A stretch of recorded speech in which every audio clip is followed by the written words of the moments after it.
하늘이 열리고 하느님의 아들이 내려와 친히 다스리시는 나라를 염원했던 이 나라 사람들.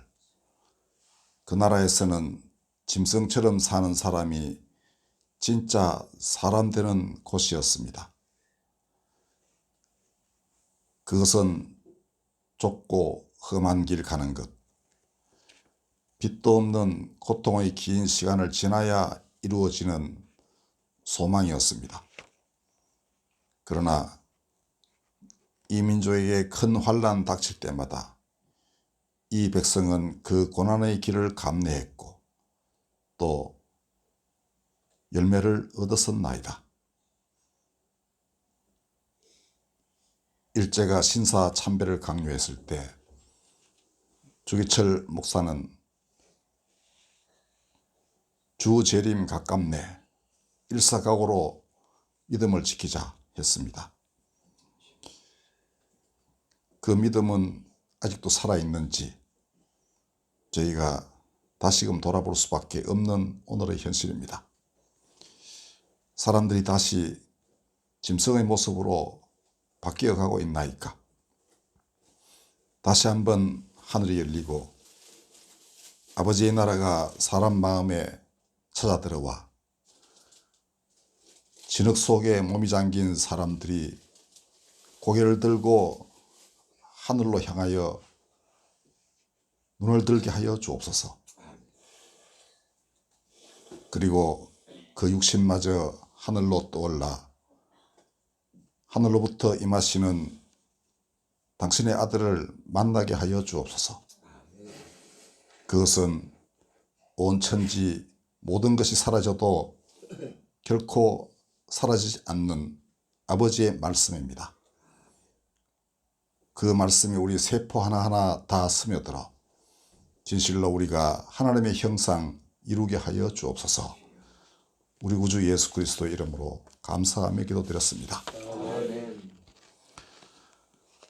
용서에서는 읽어드리겠습니다. 숲속의 뭇짐승이 다 내 것이요 산 위의 많은 가축들이 다 내 것이 아니냐. 공중의 저 새들도 다 내 마음에 새겨져 있고 들에서 우글거리는 생명들도 다 내 손안에 있다. 이 땅이 내 것이요 땅에 가득한 것도 내 것인데 내가 배고픈들 너희에게 달라고 하겠느냐. 내가 쇠고기를 먹겠으며 염소의 피를 마시겠느냐.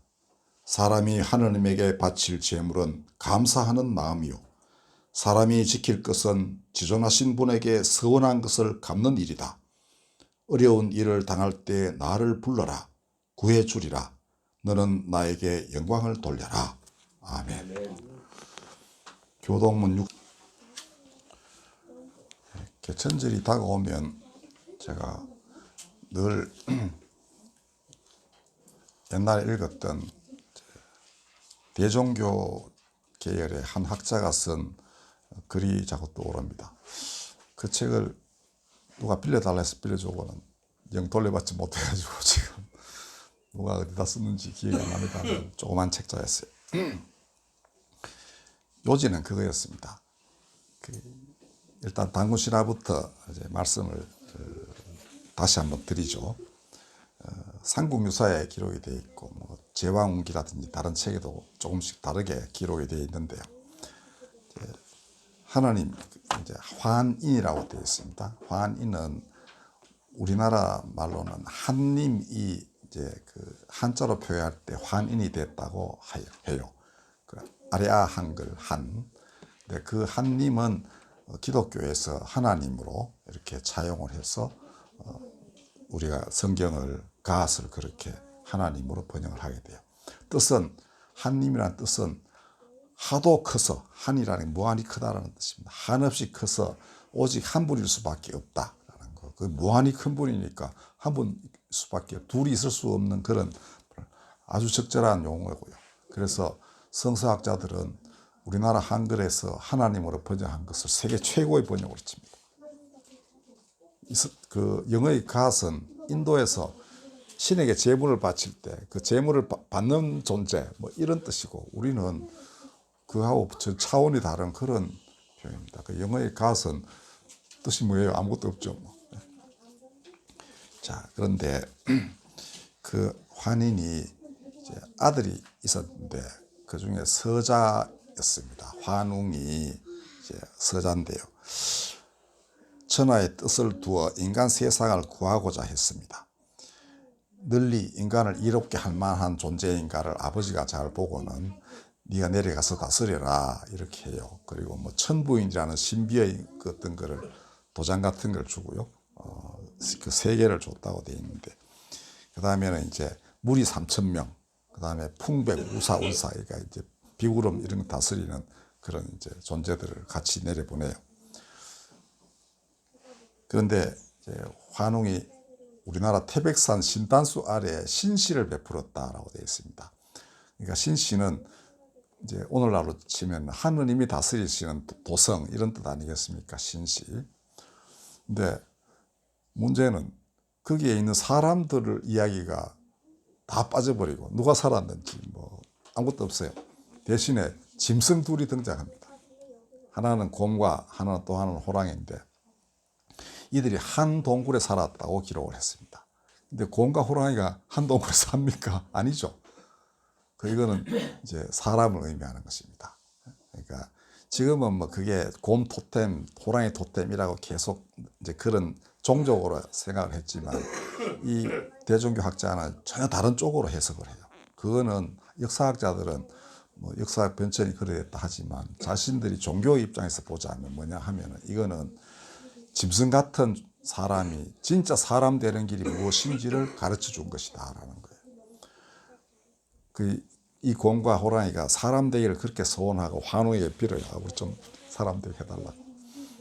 그랬더니 이제 마늘 쑥 한 탈에 하고 마늘 20쪽을 주면서 100일 동안 빛을 보지 않고 견디면 된다라고 그렇게 했는데 성질 급한 호랑이는 이제 잘 못해가지고 그만 포기를 했고 곰은 21일 만에 사람이 됐다고 합니다. 재밌는 것은 왜 그 하나님의 맏아들이 내려오면 좋을 텐데 왜 서자일까? 이것도 궁금하죠. 근데 여러분들 아주 간단합니다. 수환이나 지아가 엄마를 더 좋아해요? 이모를 더 좋아해요? 이모가 훨씬 더 친숙하죠. 그 다음에 아들이 아버지보다는 작은 삼촌을 좋아합니다. 훨씬 가깝고 친하고 뭐 사주기도 하고 이제 아버지는 늘 두렵단 말이죠. 근데 그런 거하고 비슷합니다. 그러니까 우리나라 사람들이 그 인생의 묘미를 잘 알았어요. 그래서 장남이 아닌 둘째 이하 아들을 서자라고 합니다. 표현에는 서자라고 되어 있는데 그게 이제 그 어부 어머니 이제 그러니까 아들이 아니고 둘째 이하를 가르친다고 해요. 하여튼 이제 그가 세상을 다스릴 때 뭐 사람은 온데간데 없고 이제 웅녀가 그렇게 해서 환웅과 결혼을 하여 이제 이 당군을 낳고 당군이 그렇게 해서 고조선을 건국했다. 이게 우리나라 건국 신화인데요. 대종교는 그래서 이 환웅이 지상에 내려온 날을 개천절이라고 합니다. 근데 우리는 대한민국이 이제 그 수립된 뒤에 개천절을 그러니까 우리나라 국가의 시원이 어디냐 할 때 당군이 처음 고조선을 창건한 연도가 이제 당요 그러니까 요순하고 똑같다 해서 역산해가지고 기원전 2343년이 이제 그 우리나라 연호의 시작이었어요. 이게 60년대 들어와서 서기로 다 바뀌었습니다. 근데 대종교에서는 당군이 개창한 날이 아니고 하늘이 열리고 환웅이 내려와서 신시를 베풀었던 그날을 이제 음력으로 10월 3일이라고 했대요. 그렇게 늘 지켜왔답니다. 그리고 이 대종교인들이 그 전에 말씀드린 김좌진 장군이 그 이제 교인이고 그 북로군정서 부대가 전부 대종교 부대였습니다. 그 청산리 대첩을 승리로 이끈. 여하튼 이제 그 음력 10월 3일을 이제 당군 서기 기원전 2333년 10월 3일은 양력으로 환산이 되지만 그 이전에 또 뭐 천 몇백 년인가 전에 하늘이 열렸으니까 환산이 불가능해가지고 양력으로 해버리자 해서 우리나라는 양력 10월 3일을 개천절로 지키고 있는데 연호는 하여튼 그렇게 됐어요. 자, 그런데 웅녀가 그 마늘과 쑥을 먹고 이제 잘 견디면서 사람이 된 것은 그것도 빛을 보지 못하는 동굴에서 그래야만 된다고 되어 있습니다. 호랑이는 빼꼼히 빛도 바깥 세상에 뭐 이런 거 보려고 하다가 이제 빛을 쐬면서 이제 도루묵이 돼버렸지만은 곰은 끝까지 견뎠습니다. 그러니까 이거는 빛도 없고 희망도 없는 그런 세월에 한도 없이 언제 끝날지도 모르는 그런 세월 속에서 신고와 갓난을 겪어야만 인간이 진짜 인간 되는 것이다 라는 것을 가르쳐 준 것이다 라는 거죠. 그리고 이거는 그 뒤에 이 삼국유사가 이제 이련이 쓸 때에는 몽고의 침략 때문에 우리나라가 아주 시달리던 때였어요. 이때 너희가 이거를 진짜 사람 되고 좋은 나라, 하느님이 다스리시는 나라 되게 하라. 그 길이 여기에 있다. 이렇게 가르치기 위한 것이다 라는 거죠. 물론 이 신화 자체는 그 이전부터 쭉 있었던 걸로 추측을 합니다. 근데 일반 역사학자들과 달리 대종교 내부에서 이게 인간의 길을 제시한 것이다 라고 해석해낸 거 보고 제가 정말 놀랐습니다. 그리고 늘 개천절 올 때마다 그걸 이제 되새기게 되는데요. 자, 근데 최근에 우리나라에는 이제 호랑이도 시도는 해요. 그렇죠? 그러니까 이 말은 인간은 누구나 다 그런 이제 사람 되고 진짜 사람 되고자 하는 소망이 있다는 것입니다.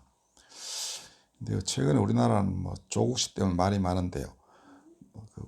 누구나 용이 될 필요는 없다. 개천의 부모와 개구리와 가재는 그럴 필요도 이유도 없다. 거기서 잘 살게 되도록 개천을 잘 만들면 된다. 이렇게 했는데 이거 사람을 몰라서 하는 얘기인 것 같습니다. 제가 우리 나고사님도 계시고 정 목사님도 계시는데 난지도라든지 제가 잔디회 회원들 보면은 사람은 그렇지 않습니다. 정말 진짜 사람처럼 살기를 바라는 마음이 마음속에 깊이 잠겨져 있습니다. 정문사님 보십시오. 제가 정말 놀랐습니다. 이제는 고인이 되셨지만은 좋은 기업에서 모셔갔어요. 그 IT 계열에. 나중에 평가할 때 보면은 용산역의 특급은 아니어도 최일급까지 된다고 이렇게 했습니다. 그리고 그런 분이 이제 오갈 데 없을 때 마침 제가 그 연남동 집이 좀 비어가지고 와서 살게 하는데 돈이 땡전 한 푼 없는 거예요. 그래가 제가 그때 돈으로 20만 원인가 주고 당분간 어떻게 살아보십시오 했거든요. 근데 그걸로 그때 전화가 20만 원이었어요. 그 백생처럼. 그걸 딱 놓더니 그날부터 전화로 사업을 했습니다. 오직 자기가 갖고 있는 그 기술 하나로. 근데 사람들이 왔어요, 거기까지. 집 찾아오기도 힘든데 찾아와가지고 컴퓨터 조립을 했어요. 본인은 이 엄지손가락밖에 못 움직였습니다. 그 다른 거는 이렇게 해야만 돼요. 그 이제 젊은 사람 한 사람 어떻게 해서 그 이런 거 조이고 해가지고 이제 컴퓨터를 팔았는데 그렇게 해서 자립을 했습니다. 그 20만 원 가지고 그렇게 했어요. 그리고 다른 모든 회원들에게 이 살 길이라고 했지만은 불행히도 우리 회원들은 호랑이가 훨씬 많았습니다. 왜냐하면 어지간히 배워도 그 다음에 뭐가 길이 안 열리니까 아이고 하고는 이제 그냥 포기하고 이제 나중에는 이제 국가가 그런 대로 지금 그 도움을 많이 주니까 그런 대로 잘 살고는 있습니다만은 스스로 벌어서 사는 것만큼은 이제 아무래도 좀 비겁하겠죠. 여하튼 그랬고요. 우리 난지도도 우리 잘 아시지만은 제 항상 그 떠오르는 사람이 그 나곤사님 딸인 은희예요. 그러니까 거기서 그 판잣집 교회에서 놀고 뭐 그다음에 조금 더 개선돼 봤자 그냥 조립주택으로 되어 있는 교회. 그다음 냄새 나고 이런 거는 뭐 여건은 변함이 없었죠. 근데 감리신학대학 들어가서 지금 목사님 사모님 됐고 본인도 신학도 공부하고 이렇게 됐습니다. 그리고 저는 그때 아이들이 아들이 자라가지고 과연 그 세종문화회관이나 혹은 호텔 커피숍 같은 데 떠날 수 있겠는가라고 생각했는데 웬걸요. 조금도 티끌 없이 그렇게 다 살아갔습니다. 그리고 인간에게는 그런 진짜로 여건이 어디에 처했든 간에 정말 사람처럼 사람으로 살고자 하는, 자유롭게 말하고 자유롭게 행동하고 자유롭게 사랑하고 때로는 미워도 하겠죠. 그러면서 아름답고 거룩한 삶을 살려는 욕구가 있는 거예요. 부모가 허리 휘도록 자녀들을 위해서 일하는 것도 뭡니까? 그들 아이들만큼은 그렇게 살기를 바라는 마음이 있어서 아니겠습니까? 자, 그래서 족은 별로 중요한 건 아닙니다. 사람을 모르면 하나님의 뜻도 알 수가 없어요. 네. 그러니까 더더욱 예수님이 어떻게 사셨는가를 알기도 어려운 것입니다. 요새는 기독교를 자꾸 개독교라 그러기도 하고, 기독교 서 좀 봐야 되겠다는 사람도 있고 그렇긴 하지만은, 기독교를 떠나서 기독교인들이 믿는 예수가 어떤 분인지를 알면은 그런 소리 함부로 할 수 없게 되어 있습니다. 그리고 정말 예수를 따르는 사람들이 많이 생기면 그런 소리는 서서히 사라져 갈 거예요. 예수님은 나사렛과 갈릴리에서 사셨습니다. 이게 예루살렘에서 한참 떨어진 곳이에요. 그 중간 동네는 사마리아 땅이 돼서 옛날 이제 그 아시리아의 침공으로 완전히 지파가 사라져 버린 그런 땅이었죠. 갈릴리 바다도 이방인들이 같이 섞여 사는 곳이어서 예루살렘 유대인들이 보기에는 버려진 땅이었습니다. 사마리아는 더 말할 것도 없고요. 그런데 이사야는 흑암에 앉은 백성이 큰 빛을 보았고 사망의 땅과 그늘에 앉은 자들에게 빛이 비쳤도다 했는데, 그게 바로 예수님이 사시던 얘기였습니다. 그래서 마태는 그 예언이 이루어졌다라고 이렇게 선언을 해요. 그게 마태복음 14장 16절 오늘 본문입니다. 근데 이제 활동을 시작하고 조금 지나서 제자들이 이제 예수님께 나오게 돼요. 그 중에 한 제자가 빌립이었습니다. 빌립은 아주 특이한 분이에요. 근데 친구인 나다나엘에게 찾아가가지고 모세가 예언했던 그 선지자가 나타났다. 나사렛 예수다. 이렇게 말했더니 나다나엘이 대답하기를 나사렛에서 무슨 선한 게 나오겠느냐라고 했습니다. 이 나다나엘은 속에 간사한 것이 하나도 없는 사람, 이렇게 돼 있어요. 이렇게 마음이 청결한 사람도 무슨 편견이 있어가지고 하나님의 아들, 약속의 메시아가 그런 흐름한 곳에서 태어나가지고 살고 거기서 활동하실 리가 없다라고 한 거예요. 근데 빌립이 두 말 안 했습니다. 와서 봐라, 이것만 딱 했습니다. 이제 정말 와서 봤어요. 그랬더니 예수님이 네가 무화과 나무 아래에 있는 걸 내가 보았다. 그리고는 그러니까 이제 그때 박삭 죽어요. 이제 이미 내가 너는 누구인지를, 하나님이 선택한 내 길을 따라야 할 사람인 줄을 내가 미리 알았다. 이렇게 하신 거죠. 그리고는 하늘이 열리고, 아주 중요합니다. 하늘이 열리고 하나님의 사자들이 인자 위를 오르락내리락 하는 것을 보게 될 것이다. 이렇게 했습니다.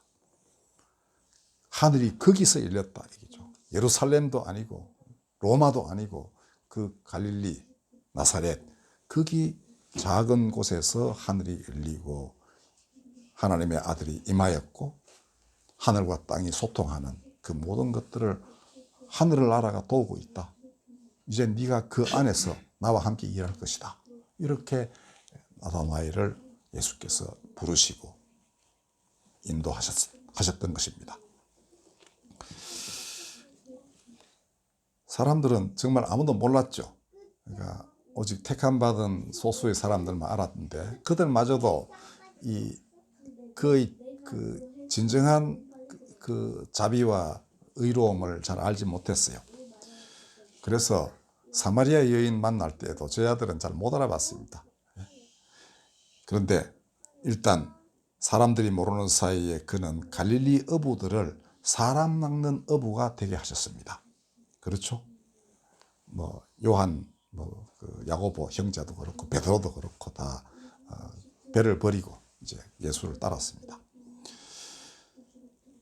그 다음에 사람들로부터 완전히 배척받던, 사마리아 사람들로부터도 배척받던 인중의 사마리아인 우물가 여인도 예수님이 말씀하시기를 너야말로 영과 진리로 경배하는 사람이고 하나님은 너 같은 사람을 찾으신다 라고 하여 완전히 자유롭게 하셨습니다. 그 다음에 그는 거칠 것 없는 사람이 됐어요. 자기를 배척하던 사람 동네에 가서 아까 빌립하고 똑같습니다. 와서 보라 이렇게 했습니다. 이렇게 해서 하나님 나라가 사람들 가운데 임하시게 됐던 것이죠. 예수님 어디 사셨죠? 개천에서 붕어와 개구리와 가재와 함께 살며 그들을 웅녀가 되게 하고 용이 되게 하신 분이었습니다. 지난 개천절에 우리 민족이 수천 년간 하늘이 열린 날로 기려온 날에 수많은 사람들이 길거리에 몰려 나왔습니다. 저는 보면서 이거는 그냥 정치적인 그런 동기도 있겠고 뭐 사람마다 다 약간씩 다르고 특히 모임을 주도한 사람 의도가 또 있고 그렇겠지만은 거기 온 사람들이 마음속 깊이 흐르는 것은 진짜 사람 되기를 바라고 진짜 사람처럼 살 수 있는 사회가 되기를 바라는 염원이 그렇게 길거리로 나오게 했을 것이다. 이렇게 느꼈습니다. 그런 사람들은 북한에도 많고요. 아프리카에도 있고 중동에도 있고 그 다음에 중국에도 있습니다. 신장 위구르 지역에는 거의 100만 명의 위구르인들이 지금 갇혀 있다고 그러죠. 그러니까 미국도 아주 우려를 표할 정도로 그렇게 지금 심각한 상황이고요. 티벳도 그렇습니다. 자, 하나님이 어딘들 안 계시겠습니까? 그죠? 어느 곳에서든 다 하늘이 열려서 하나님의 아들이 임하고 말씀이 임하고 거역할 수 없는 말씀으로 인해서 어둠은 물러가고 사망의 그늘진 땅에 앉은 자들에게 빛이 비치어서 그들이 빛의 사람들이 되는 그런 역사가 일어나야 마땅하지 않겠습니까?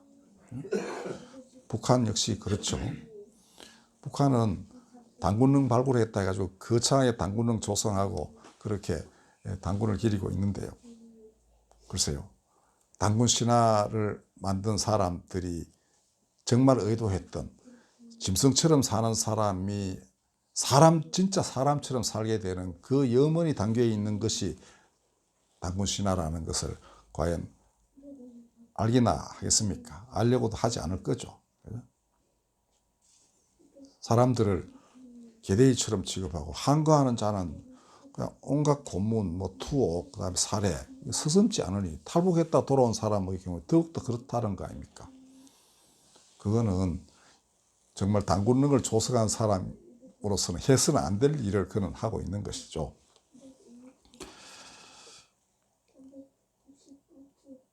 우리 민족은 짐승 같은 사람들과 언약을 맺은 이가 환인의 아들 환웅이라고 믿어왔습니다. 짐승을 사람 만드는 것은 하나님이고 하나님이 그 곰과 호랑이에게 하신 말씀은 뭐냐 하면 이거 먹고 100일을 빛을 보지 않고 견디면 분명히 사람 된다고 약속을 하셨습니다. 그렇죠? 어찌 보면 인간의 길에는 고통이 필연적으로 수반되는가 봐요. 그리고 그걸 통하여 진짜 사람이 되는 것입니다. 종교에서는 그것을 고통을 고행으로 전환시키는 것이다 라고 말합니다. 고통은 그 자체가 목적이 아니고 그걸 거쳐서 인간이 정말 영생, 영원한 기쁨 이것을 누리게 되는 영원한 진정한 자유를 누리게 되는 그 도상의 그 관문이라고 할 수 있겠습니다. 우리가 그러니까 우리 삶에 다가오는 고통을 괴롭게만 생각하지 말고 하나님 뭐 이렇게 하시냐 이렇게 생각하지 말고 달리 조금만 마음을 바꾸면은 그것이 하나님이 주신 그 구원의 길임을 알게 될 것입니다.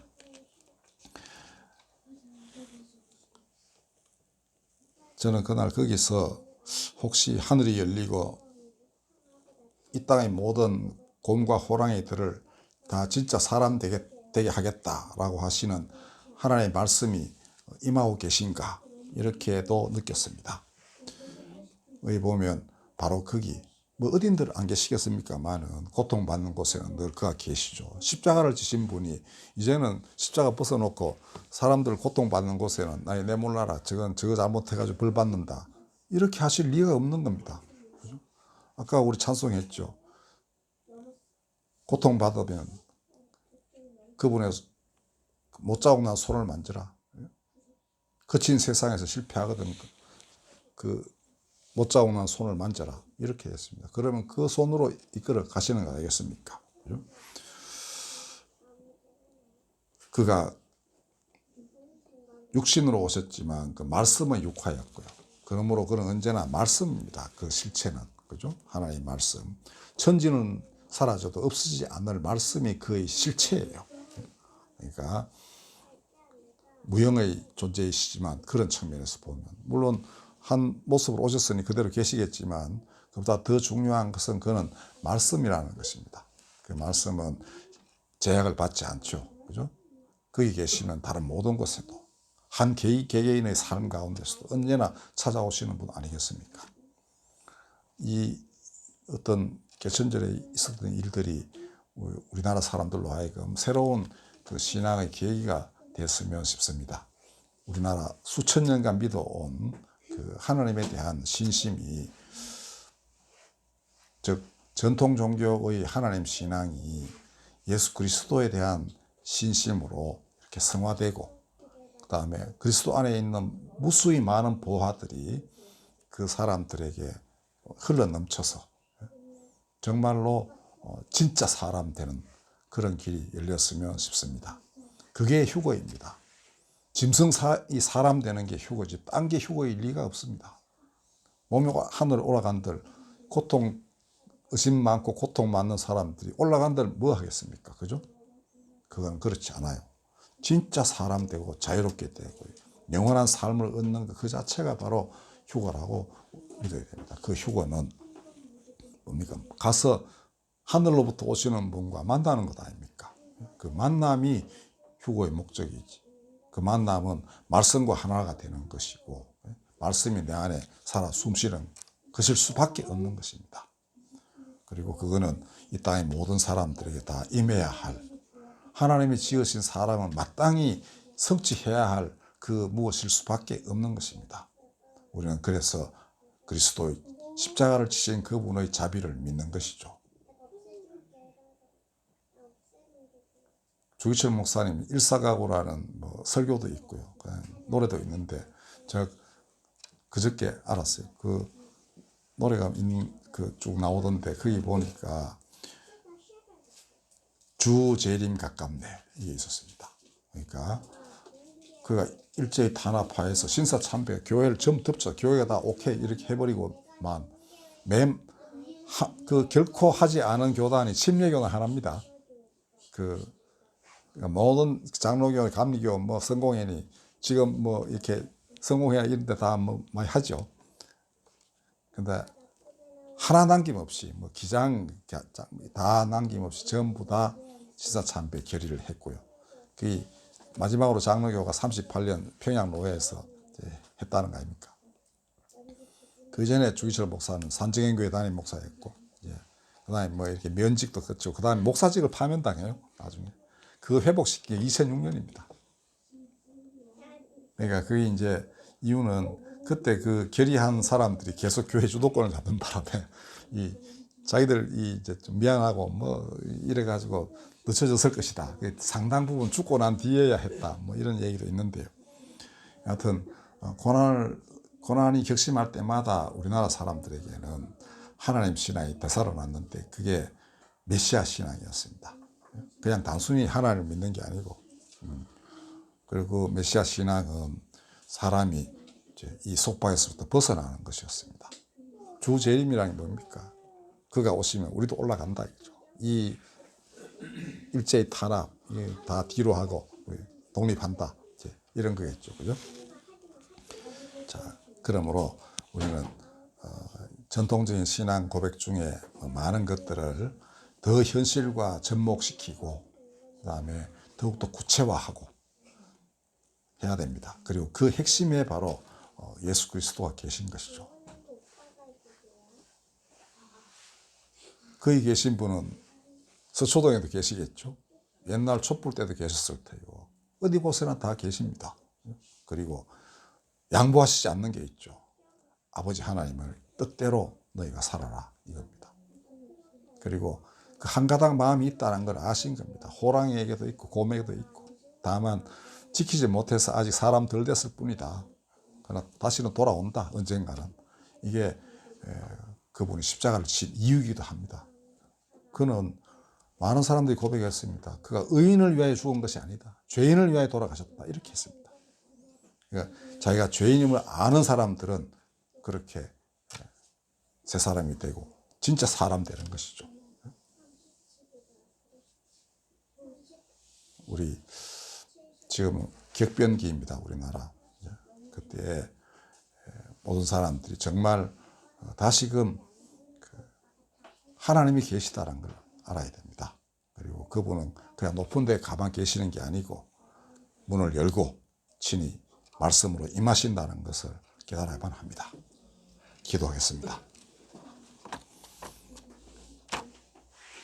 말씀이 임하셔서 땅을 새롭게 하소서. 꽃은 아름다움을 뽐내고 강과 하늘과 바다가 하나님을 찬양하게 하소서. 그 가운데에서 짐승처럼 살던 사람들이 진짜 사람 되어 입술로 하나님을 경배하고 마음으로는 깊이 깊이 이웃을 사랑하며 그리하여 당신의 나라를 이 땅에 이루게 하여 주옵소서. 우리 주님 예수 그리스도의 이름으로 기도드렸습니다. 아멘. 찬송가 425장 다 같이 부르겠습니다.